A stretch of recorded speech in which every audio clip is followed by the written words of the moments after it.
Hello and welcome to the CIPD's HR People Pod, the fortnightly catch-up on things happening in the world of work, where we bring brilliant people together to talk about the complexity of it or the simplicity of it, depending on what's happening.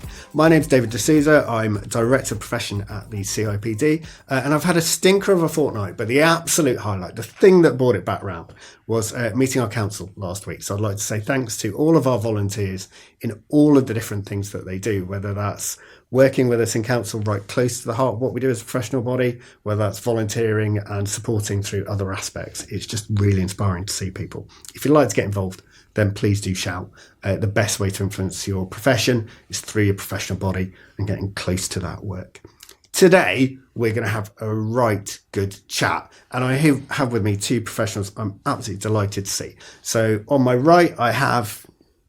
Oh, hi, Melanie Steele. Melanie Steele. Melanie Steele. I'm like, I know your name better than you. I'm not entirely sure how that went wrong. Melanie Steele. Melanie Steele is that. And it's your sixth time on, I think. Is it? Yeah, which is more than me. So brilliant. No, it's definitely not six. Really I would have got a mug if that was the case. We've had that conversation around mugs and jackets, but tell people just a little bit about yourself and your background. Yeah, of course. So Melanie Steele, career interim. And for the last 10 years, I've been focused on people change and transformation. Prior to that, I held chief people officer roles and generalist in HR. Fantastic. And we also have first time appearance. First time, thank you. Yes, I'm Martyn Dicker. I'm currently Director of People at Unicef UK, but actually moving on and changing roles. So in April, I'll be joining Batty Dogs and Cats Home as their Director of People and Culture. And I'm also the Chair of the Charities HR Network. Oh. Absolutely fantastic. Delighted to have you on. Martyn, just before we get started, you're obviously moving to a key new role, different sector for you. Really quick test. Are these cats or dogs? All right. So going to give you a breed. Are they cats or dogs? And then you'll know how much prep you have to do before you make a move to a really important room. A toyger, Toyger. Oh, I don't know, but I'm going to go for a dog. It's a cat. Oh, dear fail. I'm glad this wasn't the actual interview. This isn't going well. Papillon. A papillon. That has got to be a dog. That is a dog. Yeah, okay. A snowshoe. A snowshoe? I'm going to go for a cat for that. Turkish van. A dog. It's a cat. Oh. Bolognese? I think you've just made that one up yourself. I'll go for a dog again. It is a dog. And a sninkwinkle? Maybe a cat. No, that is made up. Thanks, thank you. Look, that's at least an 8 out of 10, isn't it? Yeah. Well, I mean, I'm glad they didn't come up actually in the interview, but thank you for the test anyway. For anyone listening, this is a bit about understanding your operational environment, isn't it? It's a key lesson as you move sector to sector to think about the ultimate customer, in this case, cats and dogs, quite literally. Okay. For anything we discussed today, we'll be talking about the general principles of what's happening. So just a reminder, we will try and avoid talking about specific organisations. If we do speak about a specific organisation, we never know everything that's going on behind the scenes. So we might talk about an organisation, but it'll be the headlines that are maybe surrounding something that's happening. The first thing we wanted to talk about, though, was following on from our last episode, which is well worth a listen, which was kind of brought some experts on to talk about things they thought might happen this year. We wanted to go the other way and talk about things where there's probably a sense of permanence to them. So it's very easy to get caught up in what are all the things that are changing, what are the new fads, what are the things that people are talking about, conference stages, magazines. What are the things that actually form the foundational blocks of the profession that we need to make sure that we are focusing on at all times? Mel, this was a topic that you suggested, so I'm going to let you kick off and give your thoughts. And then, Martyn, we're going to invite you into argue, fight, all those kind of good things as we go through. Yeah, thank you. I mean, for me, it was from the premise that there has been a lot of chat about all these different things that are coming up. So I think I was reading 2026 predictions, and there was this whole shopping list of things that HR needed to get ahead of and to do. And it just got me back thinking to, what we start off in our careers thinking about HR and laying the foundations. And trying to ensure that we don't kind of lose touch with the fact that you still need to go back to those first principles of our foundations when you're thinking about some of these other things that might be, very topical. And I think, not to go into here because you've explored it enough, but when we talk about AI, talking about AI in a vacuum without thinking about how does it impact on every aspect of work and the employee life cycle is a risk. And kind of cherry picking off. So I kind of often talk about this to clients when I ask them, how is your HR function made up? In the sense of, how do you do the operational side of HR? So we've kind of called it over the years. And what is the capability of your managers? Because ultimately, I think those things kind of glue together in terms of the service that you offer for HR. And I think over the time, what I was kind of exploring was about how the kind of operational side of HR has been taken for granted, which in one way is good if we've got a really great service. But I think from some of the conversations that have been happening with the changes in employment legislation, it isn't about just getting our policies and processes, changed and updated. There's a real opportunity then to kind of link back through and think about what do we mean by performance management in an organisation? What is it that we're looking to deliver over the next X amount of time? What does our workforce consist of?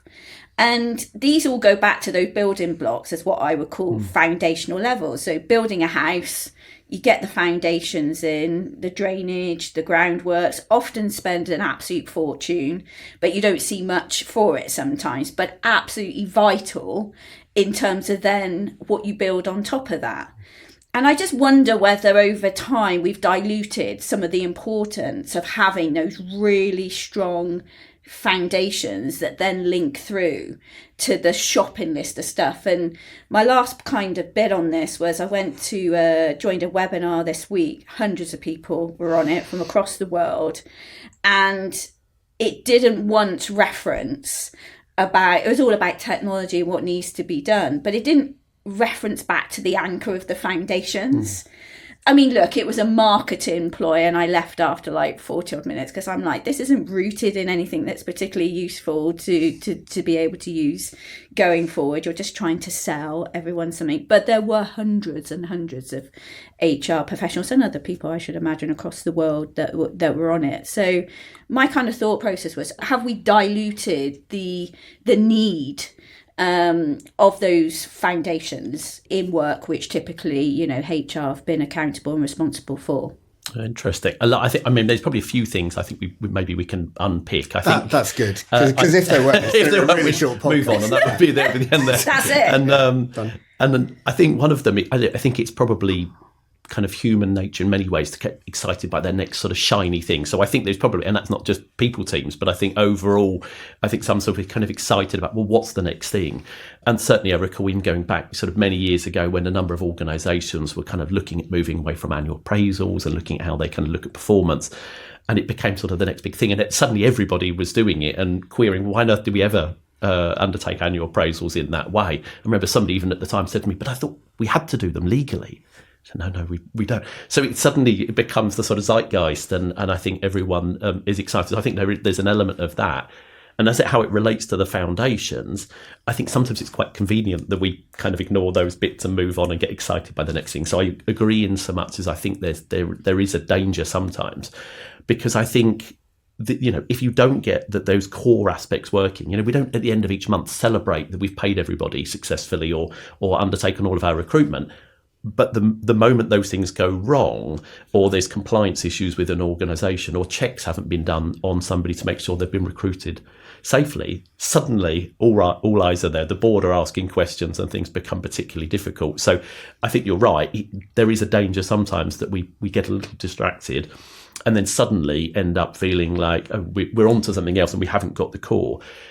However, I do think there's still some teams that spend all of their time getting the kind of the core work going. It's all happening. It's all, it's all functioning well, but don't ever quite raise their head up and look up and out and really challenge themselves through networks, through, I don't know, listening to podcasts, potentially like this, through reading, and really challenging themselves to go, where are we going? What do we need to do? How are we going to improve? How's the world of work evolving? So I have to say, I think there's probably a couple of aspects to it. And do you think we get that mix right? Because that's probably the question, isn't it? You definitely need to be lifting your eyes up to the horizon, thinking about how you integrate that back. But it has to be integrated into those foundations, doesn't it? And I think there's a couple of observations for me. One, as soon as you start doing a smorgasbord of things and trying to keep up with everything, it's quite easy to think that the job is keeping up with everything rather than the job is bringing those things back and making sure that you've got a plan and you've got a purpose that sits within that. And then the second thing you kind of mentioned, I thought it was really interesting. You kind of we're all human beings. There's a really nice book called Hitmakers by a journalist called Derek Thompson who works for The Atlantic. And he looks at why things become popular and why we get drawn to certain things. And he talks about, like, we're inherently as a species neophobic and neophilic. So we like new things and we're scared of new things. Those two things happen at the same time. So you've got this constant kind of tension between, I want to do something new and that looks really exciting and I haven't heard of that before, so that's where I need to be. And I want something safe. I want something that kind of keeps me here. It's the reason that many people know I like drifting into pop culture. It's the reason that you like watching remake movies, like, or a reboot, is because you go, this is a new thing and it feels nice and fresh, but I also recognise all of the tenets of it. And there's something about practitioners needing to keep knitting those two things together. You can't choose to stay anchored in the past in terms of practice, but you also can't be chasing everything and stay true to your purpose. And I think it's a great call to kind of bring it up here. Can I just say something on that? I mean, I still think you should be current. Foundation and the plan I encompass as one, is still part of that foundation. But I think it's about taking those new and shiny things and linking them back to the foundations. That is the bit for me where, you know, if we're looking at AI, for example, talking and having a conversation without kind of linking it back to, well, what is our workforce makeup at the moment? What are the type of work we're doing today that will be different from tomorrow? That all comes back to those foundational bits as opposed to just cranking the handle. And I kind of see that disconnect sometimes because we know as practitioners, you can't talk about one element of it without it kind of, you know, that's why we have an employee life cycle. But as soon as you touch on one piece, of course, it knocks on to the rest of it. And I think particularly in a world where we're looking, well, every day, right, we're seeing companies going into administration, times are more challenging. We know growth isn't where we want it to be. And I think linking back to those facts, what is the core purpose of this business? What are the things, you know, are we hiring the right people? Are we promoting the right people? It's all part of an ecosystem, I guess, is what I'm kind of saying. And having someone sat over there who only does X, and they're very proud that they only do X. I'm like, but you can't do X without linking it back to... Yeah. And I think it's interesting, and I'm not familiar with that book, but it reminds me of a book around the madness of crowds. Now we're going back, you know, many more sort of decades to think about that book. That could be supporting beards, it could be fashions, it could be various things. But I think the reality is that there is still that element where with human behaviour where people copy aspects of this, and suddenly things become the trend, and people all sort of follow suit. And some of the sort of history of that is fascinating, how human behaviour does that. But I think it's interesting on your point about jobs, and I think maybe part of this is for us as people professionals keep focusing on skills. It's always coming back to skills, linking that back to your sort of strategic workforce planning.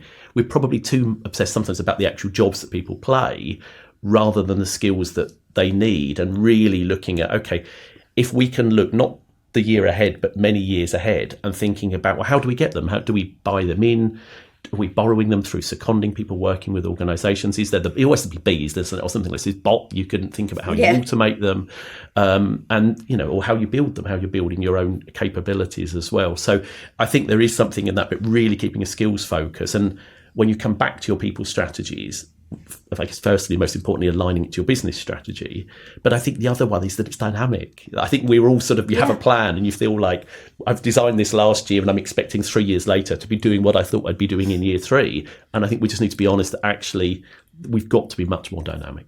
I'll round off this bit here, but I'm going to bring it back to the CIPD's profession map and how we talk about it. We talk about being outcomes driven, right? And that means being utterly focused on, is this going to deliver a positive shift in outcome? And I think it's the difference as we come on to the next topic, actually, and we are going to talk a little bit about AI. It's the difference between the question like, what are you doing with AI? Are we keeping up with AI? Which is a shallow question. Yeah.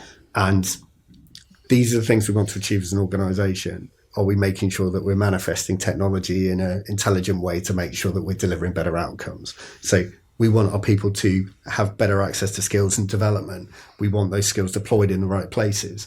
Are we using technology as well as we might, and all of the other tools that we have available to do that? That's the strategic question. The get a pat on your boss and not get into trouble with the board question is probably, have we got an AI plan? But actually, the actual things that you're striving for are the things that you need to just keep looking for new solutions to and keep feeding them back. But the problems we're solving for, the specific what do we exist for, probably hasn't changed in 20 or 30 years.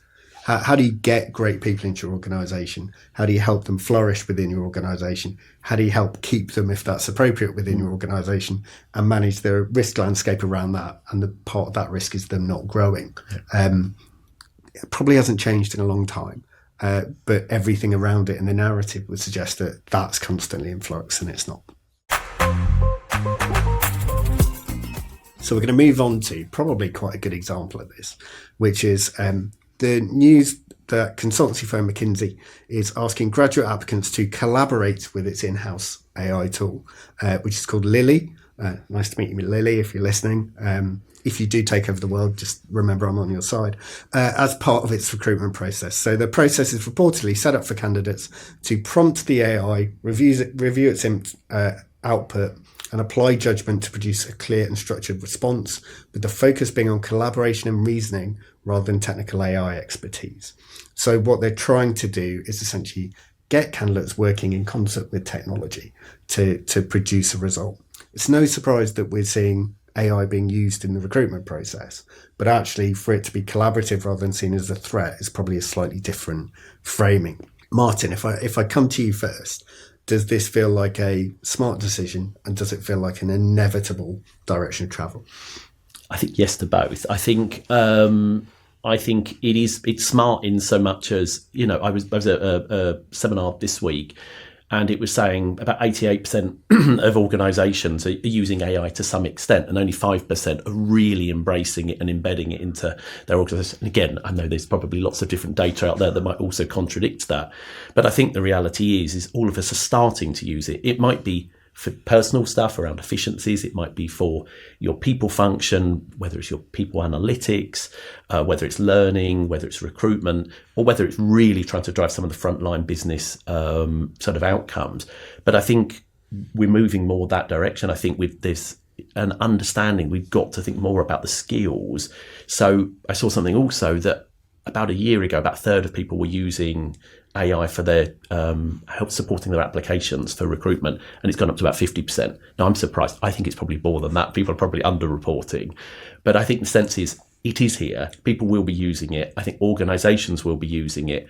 And I think the smart thing that they're doing is thinking about, it's not that you're testing people's abilities on AI, you're testing their abilities to work alongside. So, their problem solving, critical thinking, how you do some smart prompting using the tools, how you apply ethical judgment. So actually, I think these things will stay. And actually, I think a lot of those skills are ones, regardless of how much you're working alongside, an AI bot, are going to be really helpful. Yeah, if you've got a handwritten CV these days, right? If you've got a handwritten CV, and you said, "Why have you got a handwritten CV?" and someone said, "Look, I can't use Word, I can't log onto a computer," you go, "That's probably going to be an issue for us." If we're moving towards an era where AI is going to be genuinely in people's workflows, it seems sensible at first glance to test it. Mel, what are your thoughts? Yeah, I think when we scale it up and think about enterprise kind of driving value, technology, automation, the use of AI is, there's not a CEO, I don't think, that's not looking at that. So it would follow, linking back to the skills piece as well, is why would you not use a combination of ways to assess people coming into your organisation. And I think, when we look at the training in the professional body, and we talk about what makes a successful hire, what's the kind of tool should we use, how do you do that, we know using a combination of doing that is the most successful way. I mean, how you do it, I think, needs to be tested. So, I'm not au fait with the details, so I'd want to know what rigor they've done, on what basis do they think it's going to bring them results. But using a combination of assessment is definitely got to be the way to go. It's a really difficult one to pick apart, isn't it? So if you think about an organisation like McKinsey, that's very different to many organisations in terms of its shape and what it might be trying to do. If someone could use AI brilliantly, absolutely brilliantly, to produce arguments that almost aren't their own, I guess my question is that still valuable in itself, or do you also need the person to be capable on their own? So what's the balance between individual and technology, and how do you ascertain that? What's the minimum you want to see from a person within that process? Yeah, I think there's probably, from the initial testing piece that Melanie has said, I think around that ethical aspects of it as well. So I think, we've probably all been in the situation where somebody says, oh, that's great, Martyn, thanks for that piece of work, but I've just run it through AI and I think I'm quite happy with this version.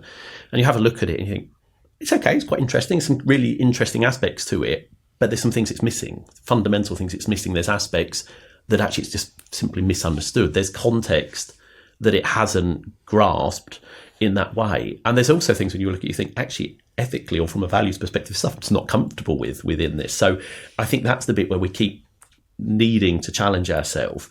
However, I think our roles will evolve in this way. And, you started by asking me some questions about my new post, and that's a people and culture role. I wonder, if I move into the future, I wonder whether that next job's going to be, Director of Performance and Inclusion, thinking much more about how we're having this, I suppose, workforce that is more, augmented in that way. And actually, maybe our focus will be much more around ensuring an inclusive, ethical approach to work, where we're using technology much more alongside kind of people, and maybe that people bit might drop out of our job titles. The people bit might drop. Who knows? God, that's about Mel thought on the people bit dropping out. No. It was Mel's response for anyone. Probably would drop out a lot of other stuff, but probably not the people side of things. I mean, for me, it's not about jobs; it's about work, and work is, whether we like it or not, is going to be redesigned, and it's not an all or nothing. It's not human or tech. And this is what makes it really challenging, right? And is the difficult thing to square, because it's about multiple touch points within, when you look at how we currently do work and we badge it up as jobs, and it's very clear, right, that's mine, then we move it to that, or I use tech in this bit, but actually it's going to be a lot more kind of handoffs between the two. And whether you like the phraseology of a co-worker or just, an agent, whatever you might be comfortable with, that's the way that work's going to go. And I do think it's the right thing to utilise it, to do things where it does it quicker, speedier, and it's been tested. It's human-led. I don't think, and that's why I wouldn't kind of get rid of the people side, because I still think we need that.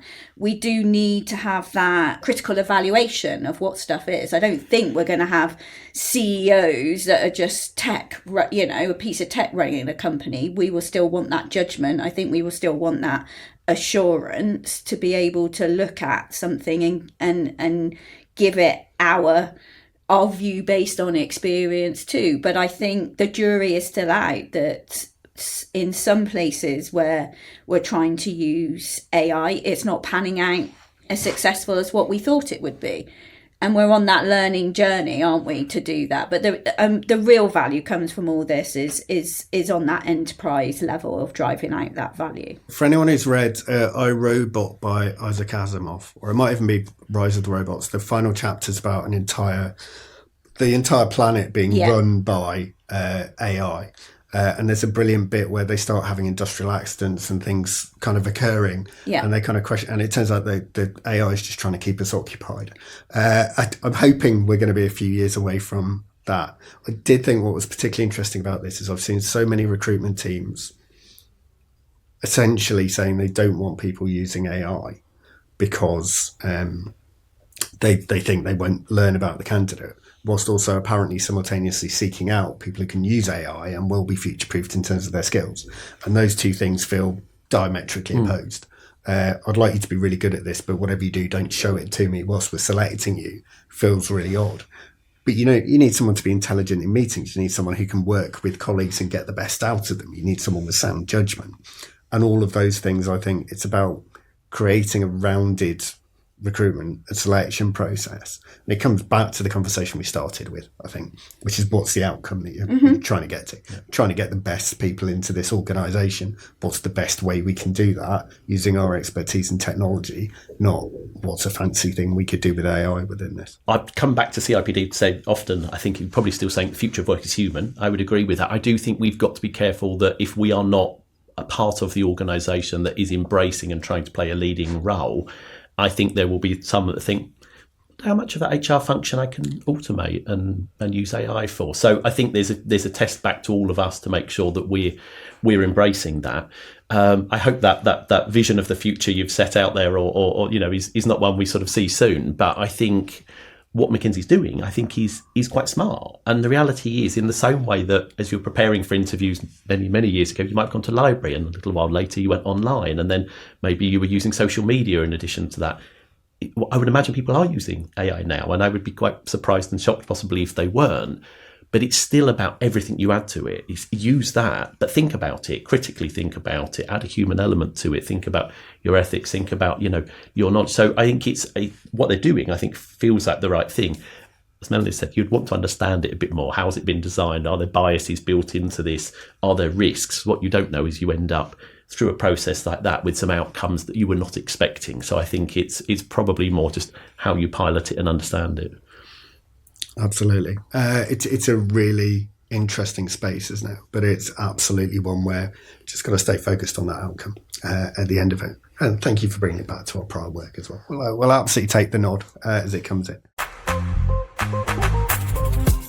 So, final topic we wanted to talk about was some labour market statistics that have come out in the UK. And the question behind this really is there's a rise in temporary employment. So the shift and the balance or within employment has seemingly, and we know that there's been some challenges around some of the workforce statistics over the last, not even the last 18 months, but it's been clearer over that time.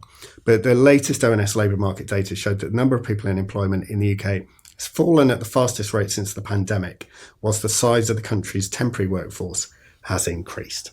So the question to both of you is, do we think that's uncertainty increasing, or do we think that's a permanent shift in the way that organisations are organising their workforces and thinking about their workforce planning? I think it depends on companies. I think there's probably a number of companies who are unclear about the future for whatever reason and are looking potentially to do some temporary hiring to reduce the burden potentially of if they need to move at some pace. Can we run through those reasons? So, like, if you're working in the heart of an organisation now, and you're going, what are we not confident about over the next 18 months? What would you go for? So if they're looking at, they might be looking at in terms of the volume of work they're getting in. So maybe they're reliant on contracts of others. That's unclear. They've got a certain number in the workforce at the moment where they are delivering, but if they are successful in other bids, maybe they want to see whether they can just reduce the burden on the balance sheet, but also, typically what I see is they bring people in on a temporary basis and sometimes convert them once they know that they've got more certainty about what the volume of work is going forward. I think some of it might be driven with the changes in legislation as well. So the fear, which as we know is a bit of a red herring, but I think there is that bit of I won't be able to move as quick as I need to change my workforce. Or on a bad side of things, they might be looking at it from a place of, well, I can't kind of do that hire and fire as quickly as what I'd like to do, because I think some companies have used that as a workforce kind of mechanism.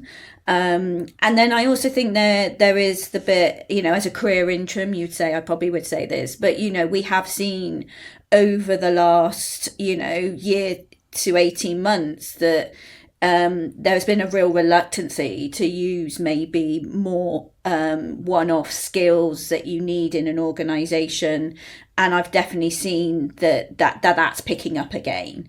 So there is a legitimate reason sometimes why you would use the temporary. My bit goes back to, is it intentional? So that's the bit I want to start from. What is the problem you're trying to solve for? If we're just using temporary as a way to get round, giving people rights and, such like, obviously I'm not going to be a fan of that. But if you're being sensible, and there's a lot of people who like to work on a more, more fluid basis. I think depending on where you are in your life journey, we still know that despite all of this technology and change and stuff, it's blinking hard to get a mortgage if you are on a temporary contract with no end in sight. Those things haven't changed. You become a risk and it's hard for you to pan out. So there's pros and consequences, I think, within that. So, and I would always go, what are the stats really saying? Because, entrepreneurs, people who are doing side hustles, all of this stuff, that all becomes quite hidden. The way of how we work has changed. I'm not sure the statistical reporting necessarily is able to show that. 5.4%. That's what it's up to, Martyn. Yeah, and I think that's probably where my focus is. I think it's about 1.7 billion people. So, I mean, my sense on that, I'm not saying it's a small number. I know for many years we've talked about the sort of gig economy. I think there's an element of it being that. I don't think it's as much. And I think more of it is around uncertainty, is my honest view of it. I think it's the 39th month in a row that permanent appointments have dropped. I mean, that's quite a few to be doing. So whilst I know the number of vacancies is slightly up, the reality is I think there's a real lack of confidence. I think that relates. I mean, I know someone said, "Oh, is that the Employment Rights Act?" No, I don't think so. I think it's probably playing a very small role in some of that, and I think there is a bit about of a shift in some of the wants and needs of people, approaching the type of work that they pick up, like you say, that sort of more temporary nature. But I think most of it comes back to business uncertainty. I think whether that's war in Ukraine, situation in Gaza, global economies faltering, threats of more tariffs, I think it's all of these areas really that are playing out, and I think are leading more organisations to say, I don't quite have the confidence to maybe be building up that permanent sort of workforce and looking more for sort of temporary support. Yeah, it's an old adage that markets don't like uncertainty, but it's not great for any organisation to operate in that environment, isn't it? And if you don't know how the world will look in 18 months' time, hedging your bets on how your workforce would show up kind of in this potential way. It's worth a plug, actually. We're doing quite a bit of work at the CIPD on creating a data and insights hub where we'll pull all these stats together for you in one place. So you'll be able I got a nod from Martyn. It's obviously the right thing for us to be doing, so that you can see some of those key tracking elements and very easily for your organisation, and know that you'll always be able to get them from us. So that's all from us today. I'd like to say a hearty thank you to Martyn for his first appearance, and Melini.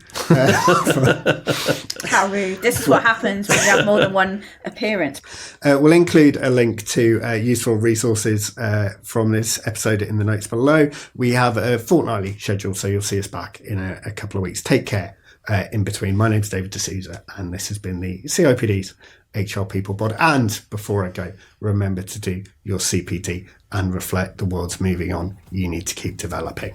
That's somewhere between a warning and advice. Have a good fortnight. Take care.